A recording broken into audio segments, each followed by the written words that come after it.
Shabbat Shalom, everyone.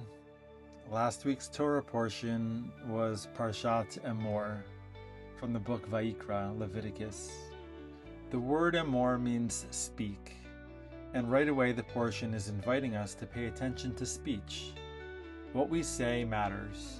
How we say it matters. The energy behind our words matter. Speech can bless. Speech can guide. It can create clarity and bring peace. But speech can also wound and divide. It can confuse. And it can take something sacred and turn it into something harmful. So Emor begins by asking us to become more conscious of how holiness moves through our lives, through our words, through our responsibilities, through how we see one another, and through how we carry the holiness of life that has been entrusted to us. The portion begins by speaking about the Kohanim, the priests who served in the Holy Temple. It describes their specific responsibilities around how they live, how they serve, what they bring, and how they prepare themselves to approach holiness in the sacred Holy Temple space. One of the Torah's teachings here is that when we carry something sacred, we are asked to live with more awareness. If you are carrying something holy, like the position of a Kohen, a priest, then your life is not only your own. And I think this is such a relevant teaching in our world right now. We are living in a time where many of us are asking real questions about the people who hold influence in our world. Are our leaders living with integrity? Are our teachers living what they teach? Are our healers doing their own healing? Are our artists and public voices using their influence with responsibility? And are our community builders actually building community? And these are real questions because these are sacred roles in society that really matter. But as with anything and everything, the macrocosm is equally applicable to the microcosm. The past is equally applicable to the present, and the Kohanim are equally applicable to ourselves. So this becomes a good time for self-reflection. How am I holding myself to the same standard I expect from the world? Because it is easy to look outward and say, they should be more honest, they should be more humble, they should be more responsible, they should be more aligned. But Emor brings the question back to me. Am I living in a way that makes me trustworthy to carry what is sacred? I have been reflecting on this a lot in my own life, especially through the work I do with people in healing spaces. Because when somebody opens their soul to you, when someone trusts you with their pain, their memory, their longing, their confusion, and their healing process, that is sacred. And that requires humility. It requires responsibility. It requires a willingness to keep checking yourself. Holiness is not just inspiration. Holiness is responsibility. And then, Emor moves into a teaching that takes these requirements even further. The Torah speaks about physical blemishes that would prevent a Kohen from serving in certain parts of the temple service. Things like blindness, injury, or a broken limb. And at first, this can feel harsh. It can sound like the Torah is saying that someone with a physical difference is somehow less holy. But I do not think that is the deeper teaching here. The deeper teaching requires a little bit of mystical insight. In Kabbalah, Jewish mysticism, there's a way of reading Torah that looks beneath the surface of the words. One of the tools used in this kind of study is called gematria, where Hebrew letters also have numerical values. So when two words have the same number, it can point to a hidden connection between them. In this case, the Hebrew word for blemish is mum, and the numerical value of mum is 86. That is also the same value as Elohim, one of the names of God, which is often associated with judgment, structure, boundary, limitation, and the natural order. And 86 is also the value of HaTeva, which means nature. So we have three connected words, blemish, Elohim, and nature. And while that may sound abstract, the teaching is actually very human. In the world of nature, everything appears limited. Bodies get tired, they get sick, people age, things break, we make mistakes, we compare ourselves, we see flaws in ourselves and in others. And this is the world of form. This is the world where everything has edges, limits, differences, and imperfections. And in that world, blemish is real. Pain is real, wounding is real, mistakes are real, the consequences of our actions are real. But Torah does not stop there, because beneath the world of judgment and limitation, there's a deeper mercy. Beneath our outer form, there is the soul. Beneath what appears broken, there is something pure that has never been broken. And this is the beautiful paradox of Emor. On the level of the body, the outer world, and physical nature, we may appear blemished, but on the level of the soul, at the root of who we are, and at the root of what nature truly is, there is purity and perfection. We are whole. We are unblemished.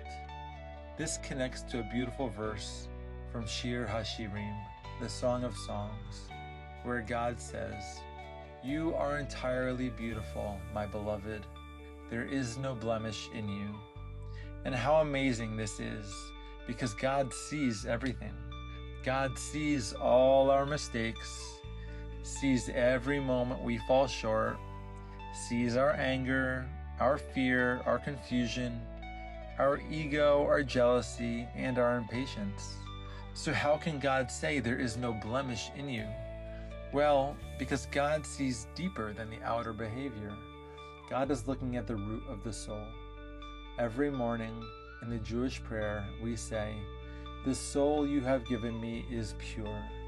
Not the soul you gave me was pure, not the soul you gave me might become pure again one day, but the soul you have given me is pure, right now, even with everything we are carrying, even with the mistakes, the wounds, the confusion. The soul itself remains pure. And this is something we could spend an entire lifetime practicing. Can I look at myself and others and nature and humanity this way?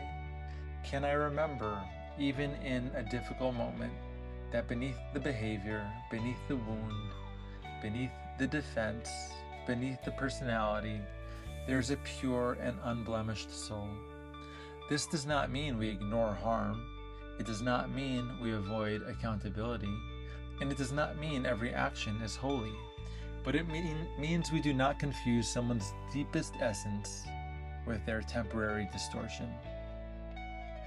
Rabbi Shlomo Carlebach said it so beautifully.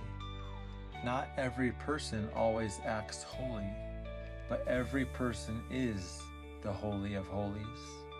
That feels like one of the hearts of this portion, because Emor speaks about blemish. And the deeper Torah is teaching us how to see past the blemish, not to reduce people to their wounds, not to reduce ourselves to our mistakes, not to confuse the outer limitation with the inner essence. And to really receive this, we need humility. Because if there is no humility, there is no holiness. Humility is what allows us to say, I am still learning. I still have work to do. I can be responsible for my actions without believing I am broken at the root. I can see the holiness in another person without pretending their actions do not matter. That is a delicate balance. In those moments when we can actually live from that place, when we can speak from that place, act from that place, and see from that place, those are the moments we live for. What a blessing. The world may show us blemish, but the soul reveals perfection. And then Emor gives us another layer. The Kohanim did not serve casually. They served in a sacred place, at sacred times, through sacred actions, with sacred intention. There was preparation. There was timing. There was reverence. There was a way to enter the temple. And since we are still in the counting of the Omer, between Passover and Shavuot, This teaching feels especially alive. The Omer is a season of becoming ready. We are between liberation and revelation. We have left Egypt, but we're still preparing to receive Torah. And Emor reminds us that holiness does not happen randomly. Sometimes we want revelation without preparation. We want healing without humility. We want spiritual access without responsibility. We want to enter sacred spaces without becoming conscious of what we are carrying into that space. But Emor teaches that holiness asks something of us. It asks us to become aware of the moment we are in, the place we are standing, the words we are speaking, and the intention we are carrying. This is the deeper teaching of sacred time and sacred space. Holiness is not random. It asks us to notice where we are, what moment we are in, and what kind of presence is being asked of us. When we understand that, we begin to understand the Beit HaMikdash, the Holy Temple. Because the Beit HaMikdash is the place where everything comes into alignment. Heaven and earth touch, offerings and intentions are revealed, and humanity merges with divine presence. And when we learn how to honor these sacred moments and these sacred places together, we become more ready to enter the temple, not only as a builder outside of us, but as a state of consciousness within us. And when we learn to speak, serve, see, and show up with that kind of awareness, we become more ready for the Beit HaMikdash. And then the portion ends with a powerful story, bringing this back to speech. One of the Israelite men traveling with Moses' camp that had just left Egypt gets into a fight with another man. And in the middle of that fight, he curses and uses God's name as a threat towards the other man. As the quarrel escalates, word of this reaches Moses to ask how to resolve it. And Moses does not immediately know what the consequence should be. So the man is placed in custody while Moses seeks guidance from God. And the spiritual teaching that comes through very clearly was, do not use God's name as a weapon. Do not use holiness to harm.